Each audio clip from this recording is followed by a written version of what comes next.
ए चलो लिखो।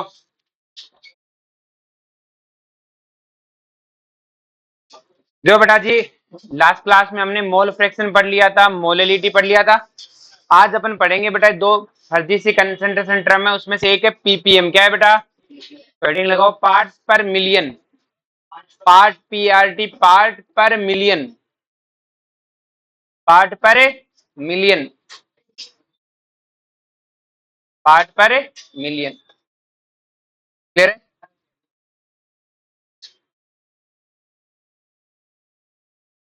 तो एक क्या लगा है बेटा? पार्ट पर मिलियन। फिर टेबल बनाओ बीच में से। अरे बीच में से काट दो ना इसे। टेबल बीच में, बीच में से दो पार्ट कर दो पेज के।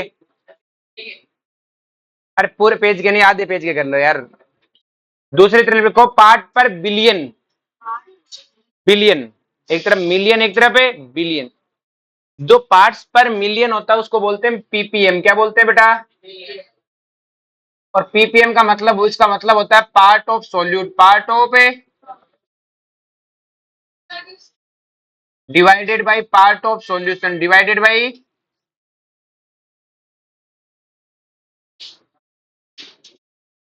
Part of solute divided by part of A solution into 10⁻6। Into 10⁻, क्योंकि पार्ट्स पर मिलियन तो यही होता है। मिलियन का मतलब 10⁻6। कि सर बात ये सही है, लेकिन ये पार्ट क्या होता है? वेट होता है, वॉल्यूम होता है, क्या होता है? कुछ तो होता होगा। तो देखो पीपीएम अगर आपके पास ऐसे लिखा है, बाई मास कैसे लिखा है, तो पार्ट ऑफ सोल्यूट क्या होगा? Weight of solute upon weight of solution into 10⁻6। अरे बोलो, weight of solute upon weight of solution. क्या मैं इसको ऐसे लिख सकता हूँ क्या? 10⁻2 इंटू 10⁻4। अरे बोलो। और ये क्या है बेटा आपका? Percentage W by W. क्या हो गया? इंटू 10⁻4 इंटू 10⁻, इसका मतलब ये तो कोई नई चीज है ही नहीं। परसेंटेज डब्ल्यू बाई डब्ल्यू 100 पे डिफाइन था, ये किस पे डिफाइन है? मिलियन पे। किस पे डिफाइन है? तो अगर ये तो पीपीएम बाई मास लिखा है, अगर पीपीएम बाई वॉल्यूम लिखा है तो क्या लिखोगे? पीपीएम बाई वॉल्यूम होगा volume of solute upon volume of solution into 10⁻, और इसको हम लिख सकते हैं percentage volume by volume into 10⁻4। क्या ये बात सबको समझ में आई बेटा? अरे बोलो। अब देखो ध्यान से, ऐसे ही परसेंटेज डब्ल्यू अगर कुछ ना लिखा है तो बाई मास ही मानो। क्या मानोगे? तो नई चीज नहीं है तो वही चीज हुई। अरे बोलो। अब तुम खुद बताओ कि पीपीबी क्या आएगा? पार्ट्स पर बिलियन क्या आएगा? बताओ भाई। बिलियन में कितना होता है?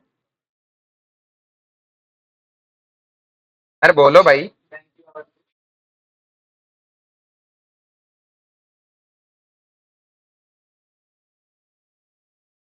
ये क्या खुल गया? हट जा भाई। कहां से हटेगा? कहां पे आ रहा है? कहां पे ये? अच्छा ये रहा। अब देखो ध्यान से, बिलियन लिखना है। क्या लिखना है? बिलियन में मतलब क्या होता है? 10⁹। क्या होता है 10⁹? 9। आ रही बात में? तो बस हमें यहाँ पे क्या लिख देना है? पार्ट्स पर बिलियन। पार्ट्स पर है, ये हो गया पार्ट्स पर बिलियन। यहाँ 10⁹ होगा तो यहाँ 10⁹, यहाँ 10⁻7, यहाँ 10 है। अबे जा रहे हैं। क्या समझ में आया बेटा? ये तो कोई नई टर्मिनोलॉजी हुई? सेम वही रह गई। तो एक बार इसे उतार लो, इसके दो न्यूमेरिकल करते हैं, कहानी खत्म करते हैं। फटाफट लिखो।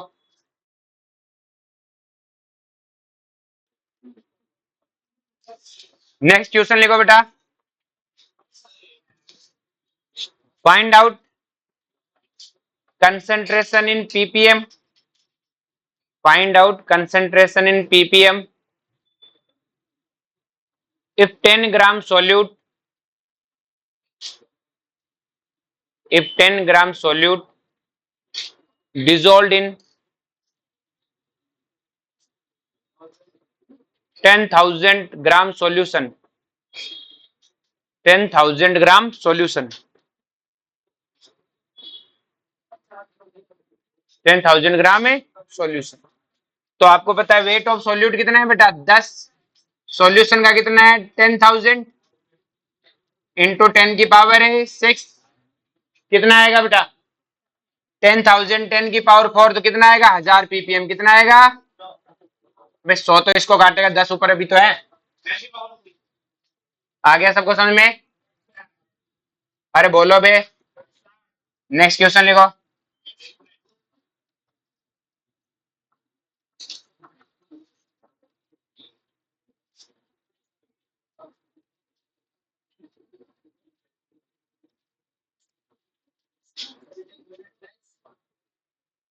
चलो फटाफट, क्योंकि मास बाई मास वाला किया है ना भाई, डब्ल्यू बाई डब्ल्यू किया तो यूनिट कहां से आएगी, पीपीएम यूनिट बोलते हैं इस यूनिट को, क्या बोलते हैं पीपीएम।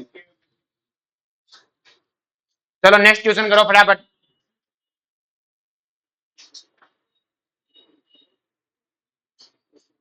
देखो क्वेश्चन में क्या दिया है 20 पीपीएम है, तो 20 पीपीएम है मतलब सॉल्यूट का वेट पता नहीं, नीचे कितना है 20,000 कितना है इंटू 10 की पावर है 6, तो 20,000 से कितनी बार कटेगा 10 की पावर है 2, मल्टीप्लाई होगा वेट ऑफ सॉल्यूट कितना आएगा 40 अपॉन 100, तो कितना आया 0.4 ग्राम, कितना आया 0.4 है। अरे बोलो 2 से 2 मल्टीप्लाई भी तो होगा, चमका के सबको पक्का। कल की क्लास में मोल फ्रैक्शन के 2-3 क्वेश्चन करे बिना अपन रह गए थे, वो 2-3 क्वेश्चन भी कर लेते हैं। किसके क्वेश्चन है मोल फ्रैक्शन किसके हैं बेटा, तो ये लिखो और वो क्वेश्चन लिखो।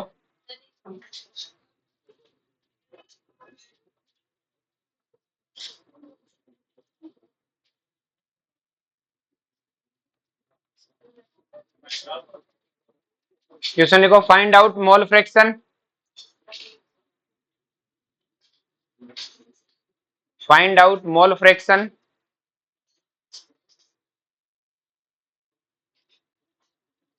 when solution have 44 gram CO2, 44 gram CO2 and 48 gram oxygen, तो मोल फ्रैक्शन दोनों की निकालनी है, CO2 और ऑक्सीजन दोनों की, फटाफट। देखो गधों, हमें पता है 44 ग्राम CO2 दिया हुआ है, कितना ग्राम दिया हुआ है CO2,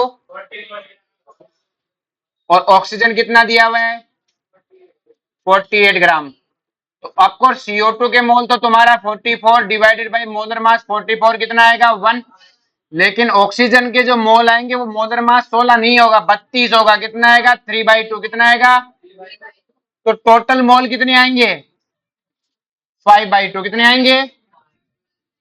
अरे बोलो, अब CO2 के मोल फ्रैक्शन बताओ कैसे आएगी, CO2 के मोल डिवाइडेड बाय टोटल मोल कितने हैं 5/2, तो कितने हो जाएंगे 2/5, कितने हो जाएंगे।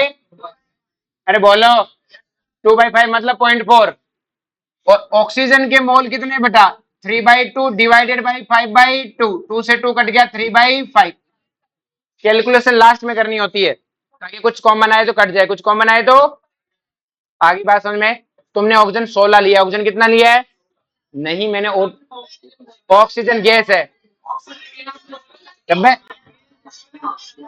जो मेरे खिलाफ बोल रहा हूं उसे मार खानी पड़ेगी। अबे चबा, चल अगला क्वेश्चन लिख।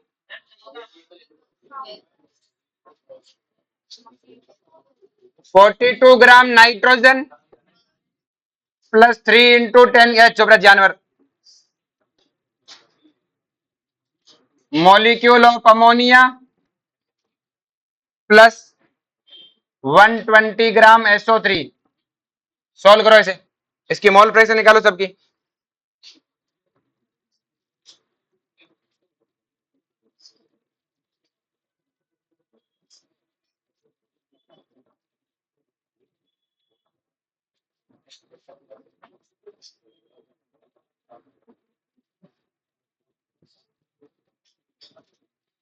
ऑल एसटीपी में कितने से डिवाइड करते हैं 22.4 से, चलो फटाफट सॉल्व करके दिखाओ।